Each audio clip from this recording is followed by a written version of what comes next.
नमस्कार दोस्तों, आप सबों का मेरे चैनल जय श्री राम पर स्वागत है। जय श्री कृष्णा, राधे राधे। आप सभी को दिन शुभ और मंगलमय हो। आप सभी पर सूर्य भगवान की कृपा सदा सर्वदा बनी रहे। जिस तरह से सोमवार के दिन भगवान शिव को समर्पित होता है, उसी प्रकार से रविवार के दिन सूर्य देवता को समर्पित होता है। रविवार के दिन सूर्य देव की पूजा करने और सूर्य देव का अर्घ देने से जीवन के सभी दुख दूर हो जाते हैं एवं शारीरिक और मानसिक कष्ट भी दूर होते हैं और सभी प्रकार के सुखों की प्राप्ति होती है। आज के दिन सूर्य देवता की कथा करके सभी भक्त जनों को व्रत कथा अवश्य ही पढ़नी या सुननी चाहिए। तो आज इस वीडियो में हम आपको सुना रहे हैं रविवार व्रत कथा। पौराणिक व्रत कथा के अनुसार प्राचीन काल में किसी नगर में एक बुढ़िया रहती थी। वह प्रत्येक रविवार को सुबह उठकर स्नान आदि से निर्मित होकर अपने आंगन को गोबर से लीपकर स्वच्छ रखती थी। फिर सूर्य देव की पूजा करके भोजन तैयार कर भगवान को भोग लगाकर ही स्वयं भोजन किया करती थी। भगवान सूर्य देव की कृपा से उसे किसी भी प्रकार का कोई कष्ट नहीं था। धीरे धीरे उसका घर धन धान्य से भर गया था। वह बुढ़िया को सुखी होते देखकर उसकी एक पड़ोसन उससे बुरी तरह जलने लगी। बुढ़िया ने कोई गाय तो पाल नहीं रखी थी, इसलिए रविवार के दिन घर लीपने के लिए वह अपनी पड़ोसन के आंगन में बंधी हुई गाय का गोबर लाया करती थी। पड़ोसन ने कुछ सोचकर एक दिन अपनी गाय को घर के अंदर बांध दिया। अगले दिन रविवार था और गोबर नहीं पाने के कारण उस दिन बुढ़िया ने सूर्य भगवान को भोग भी नहीं लगाया। जब भोग नहीं लगाया तो इस दिन उसने स्वयं भी भोजन नहीं किया। इस प्रकार सूर्यास्त होने पर वह बुढ़िया भूखी प्यासी ही सो गई। उसने इस तरह से निराहार व्रत रख लिया। रात में सूर्य भगवान ने उसे स्वप्न में दर्शन दिया और व्रत न करने, उन्हें भोग न लगाने का कारण पूछा। तब बुढ़िया ने बहुत ही विनीत स्वर में पड़ोसन के द्वारा घर के अंदर गाय बांधने और गोबर न मिल पाने की बात कही। सूर्य भगवान ने उसकी भक्ति की परेशानी का कारण जानकर उसको सभी दुखों को दूर करते हुए कहा कि हे माता, आज हम आपको एक ऐसी गाय देते हैं जो सभी इच्छाएं पूर्ण करती है, क्योंकि आप हमेशा रविवार को पूरा घर गाय के गोबर से लीपकर भोजन बनाकर मुझे भोग लगाकर ही स्वयं भोजन करती हो। इससे मैं बहुत प्रसन्न हूँ। मेरा व्रत करने और कथा सुनने से निर्धन को भी धन और बांझ को भी पुत्र की प्राप्ति होती है। स्वप्न में उस बुढ़िया को ऐसा वरदान देकर भगवान सूर्य अंतर्ध्यान हो गए। प्रातःकाल सूर्योदय से पहले उस बुढ़िया की आंख खुली तो वह अपने घर के आंगन में सुंदर गाय और उसके बछड़े को देखकर हैरान हो गई। गाय को आंगन में बांधकर उसने जल्दी ही उसे चारा लगाकर खिलाया। पड़ोसन ने उस बुढ़िया के आंगन में बंधी हुई सुंदर गाय और बछड़े को देखा, तब तो वह उससे और अधिक जलने लगी। तभी गाय ने सोने का गोबर कर दिया। गोबर को देखते ही पड़ोसन की आंखें खुली की खुली रह गई। पड़ोसन ने उस बुढ़िया को आसपास ना पाकर तुरंत उस सोने के गोबर को उठा लिया और अपने घर ले गई और अपनी गाय का साधारण गोबर वहां पे रख दिया। सोने के गोबर से पड़ोसन कुछ ही दिनों में धनवान हो गई। वह चुपके चुपके बुढ़िया के घर से गोबर ले आया करती और अपने गाय का साधारण गोबर उस जगह पर रख दिया करती थी। बुढ़िया को इस बात की कोई खबर नहीं थी।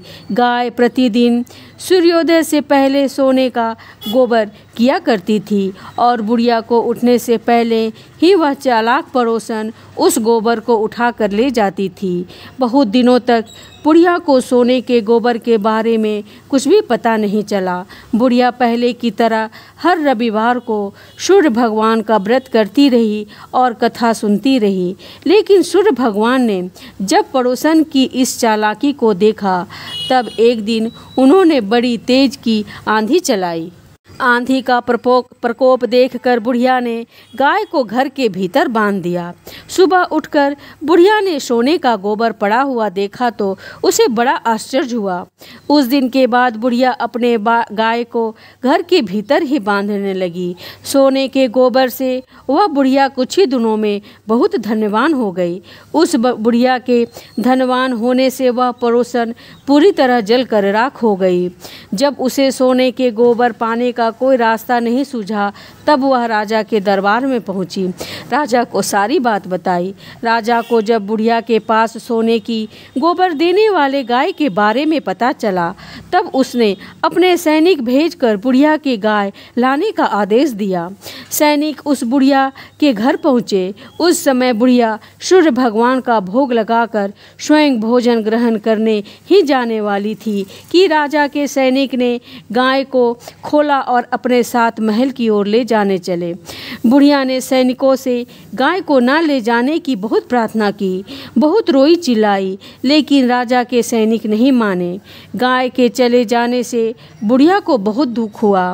उस दिन मारे दुख के उसने कुछ भी नहीं खाया और सारी रात सूर्य भगवान से गाय को पुनः प्राप्त करने की प्रार्थना करने लगी। दूसरी ओर राजा को गाय को देखकर बहुत खुशी हुई, लेकिन अगले दिन जैसे ही सुबह राजा उठा सारा महल गोबर से भरा हुआ देखकर घबरा गया। उसी रात सूर्य भगवान उसके सपने में आए और बोले, राजन, यह गाय उस बुढ़िया को लौटा देना, इससे ही तुम्हारा भला होगा। रविवार के व्रत से प्रसन्न होकर ही उसे मैंने यह गाय भेंट स्वरूप दी है। सुबह होते ही राजा ने उस बुढ़िया को महल में बुलाकर बहुत सा धन के साथ सम्मान सहित गाय को लौटा दिया और अपनी इस गलती के लिए क्षमा भी मांगी। इसके बाद राजा ने पड़ोसन को दंड दिया। इतना करने के बाद राजा के महल में गंदगी दूर हो गई और उसी दिन राज्य में राजा ने घोषणा करवाई कि सभी स्त्री पुरुष रविवार का व्रत किया करें। रविवार का व्रत करने से सभी लोगों के घर धन धान्य से भर गए। चारों ओर खुशहाली छा गई। जिन्हें शारीरिक कष्ट था उनके तब सभी शारीरिक कष्ट भी दूर हो गए। इस प्रकार समस्त नगर को सूर्य देव की कृपा प्राप्त हो गई। इसीलिए हर रविवार के दिन जो भी वह भक्त सच्चे मन से सूर्य देवता की पूजा करके उपवास रखता है और इस कथा को पढ़ता है या दूसरे को सुनाता है, सूर्य देव की कृपा से उनके सभी कष्ट दूर हो जाते हैं। यदि व्रत ना भी रख पाए तो भी सुबह सूर्य देव को अर्घ्य देकर सूर्य देव की पूजा कर कर इस कथा को अवश्य पढ़ना और सुनना चाहिए। इससे सबकी इच्छा पूर्ण होती है। और सबसे अंत में प्रेम से जयकारा बोलना चाहिए। बोलिए सूर्य नारायण भगवान की जय। आइए श्रवण करते हैं सूर्यदेव की दूसरी कथा, जिसे सुनने मात्र से घर में सुख समृद्धि का वास होता है और सभी मनोकामनाओं की पूर्ति होती है। देवलोक में शिल्पकार विश्वकर्मा की एक पुत्री थी जिसका नाम था संज्ञा। वह दिन भर तपती धूप में खेला करती थी। सूर्य की तेज किरणों का जैसे उस पर कोई असर ही नहीं होता था। संज्ञा जब बड़ी हुई तो एक दिन विश्वकर्मा और उसकी पत्नी ने संज्ञा को बड़े मुग्ध भाव से सूर्य को निहारते हुए देखा।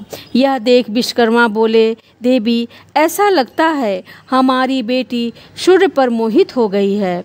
देख रही हो कितने मुग्ध भाव से सूर्य की ओर देखी जा रही है। मुझे भी ऐसा ही लगता है स्वामी। विश्वकर्मा की पत्नी ने कहा। सूर्य के सौंदर्य के प्रति संज्ञा का आकर्षण उसकी आयु के साथ बढ़ता ही गया। एक दिन विश्वकर्मा ने संज्ञा को अपने साथ हाथी पर बैठाकर सैर को निकले। अपनी पुत्री को सूर्य की ओर निहारते देखकर उन्होंने पूछा, बेटी, अब तुम छोटी नहीं रही, सोचता हूँ जल्दी ही तुम्हारा विवाह कर दूँ। बताओ किस देव को तुम चाहती हो।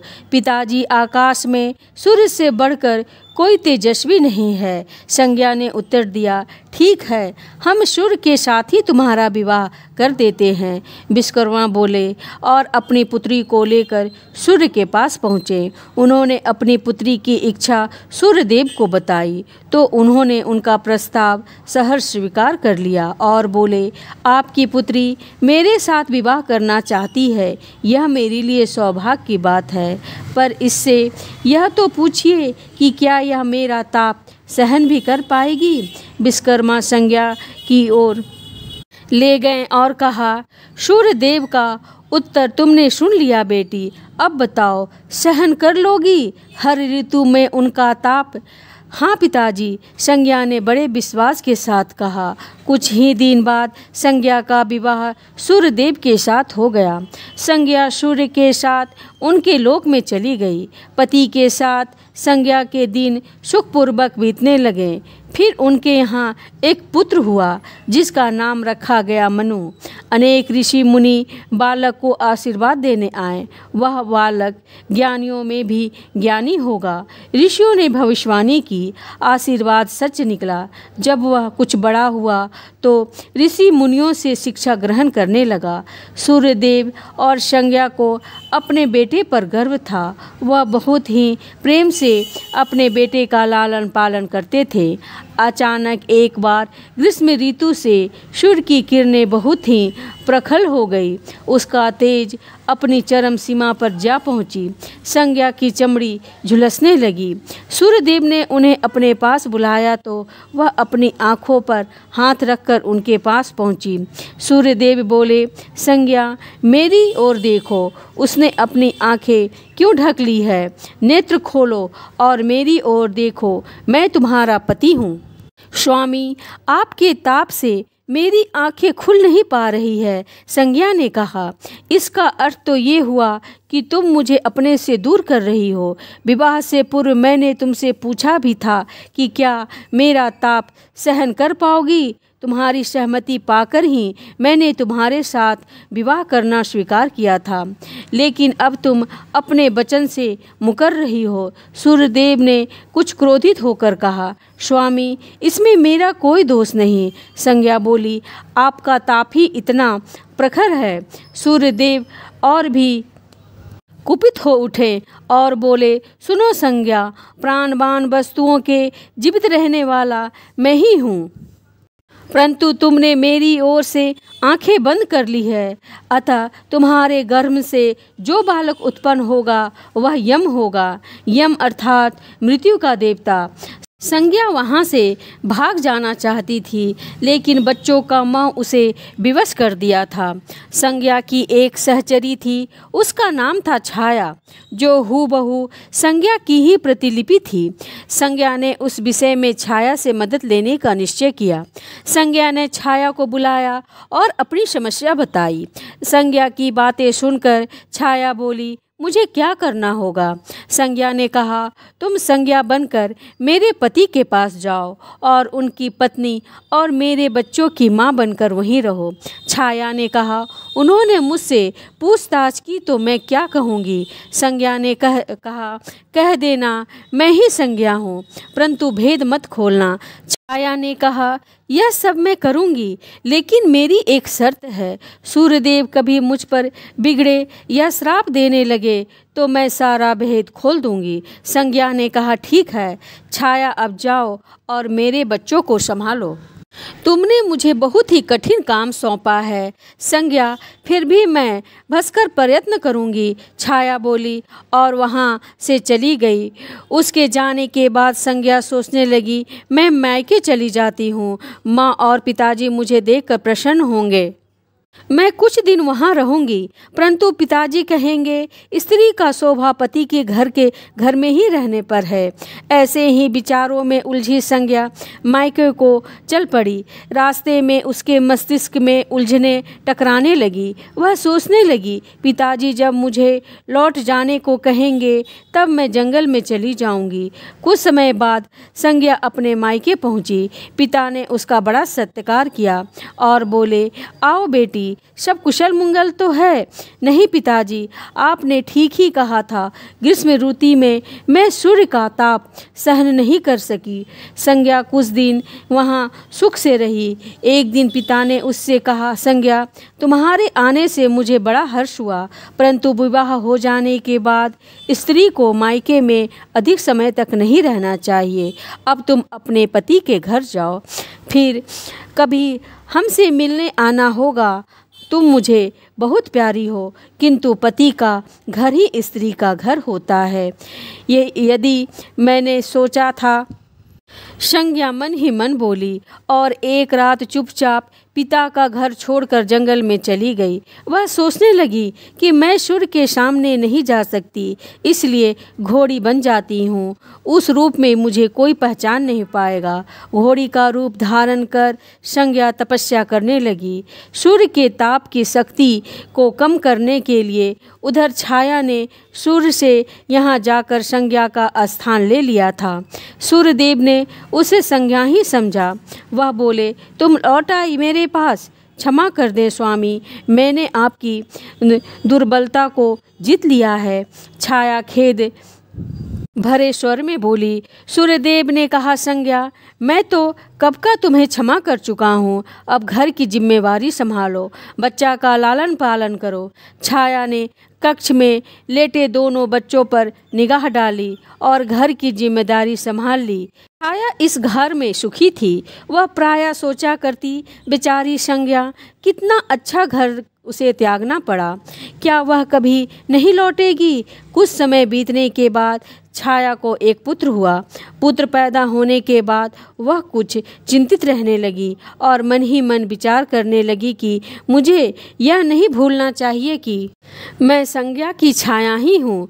छाया ने एक पुत्र और पुत्री को जन्म दिया। अब छाया का व्यवहार बदलने लगा। वह अपने बच्चों से तो प्यार करती थी, लेकिन संज्ञा के बच्चों को ताड़ने और उसके साथ दुर्व्यवहार करने लगी। ने तो बीमाता के व्यवहार को नज़रअंदाज कर दिया, लेकिन यम को छाया का व्यवहार खटकता रहा।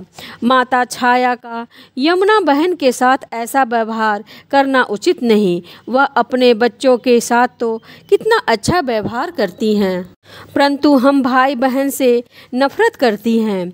एक दिन तो हद ही हो गया। छाया ने यमुना के बाल पकड़े और उसे डंडे से पीटते हुए बोली कि तुम लोग मरते भी नहीं हो, मर जाओ तो मेरा पीछा छूटे। जब छाया देर तक यमुना को पीटती रही तो यम से रहा नहीं गया।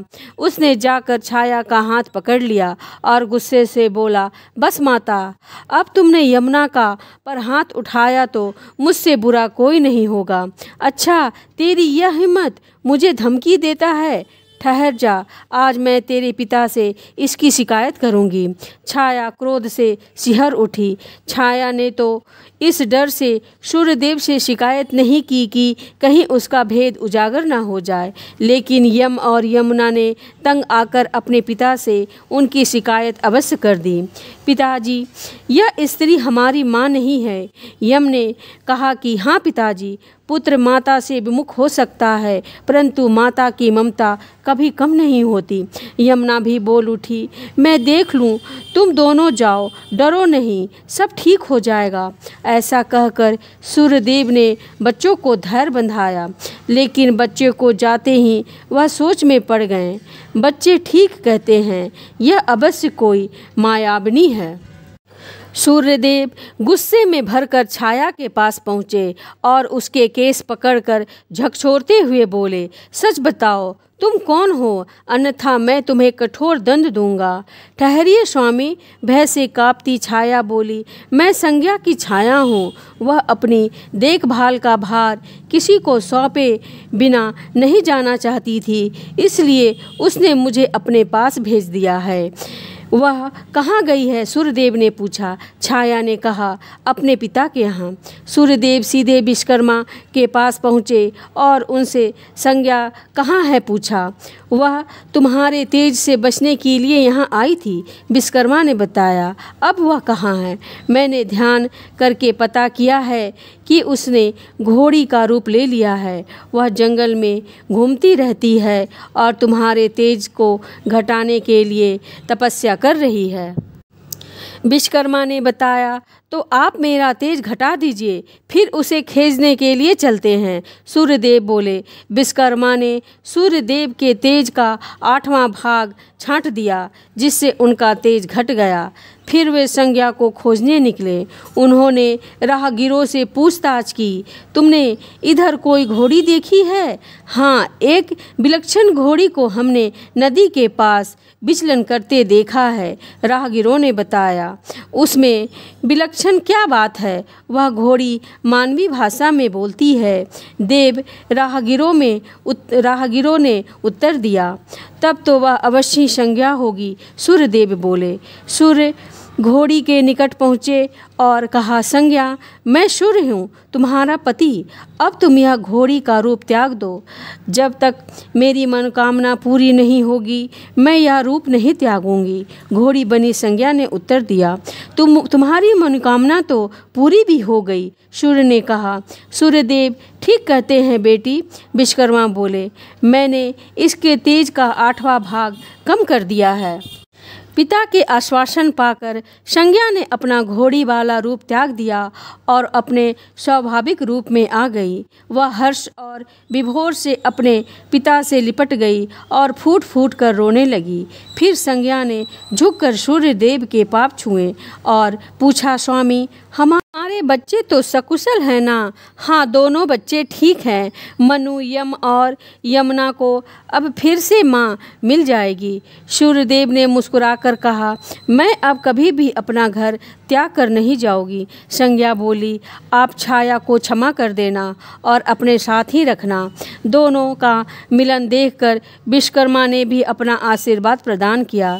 जाओ और सदा सुख शांति से रहो। सूर्यदेव और संज्ञा सूर्यलेख पहुँचे और छाया और बच्चों के साथ आनंद पूर्वक रहने लगे। बोलिए सूर्य नारायण भगवान की जय। जय श्री राम।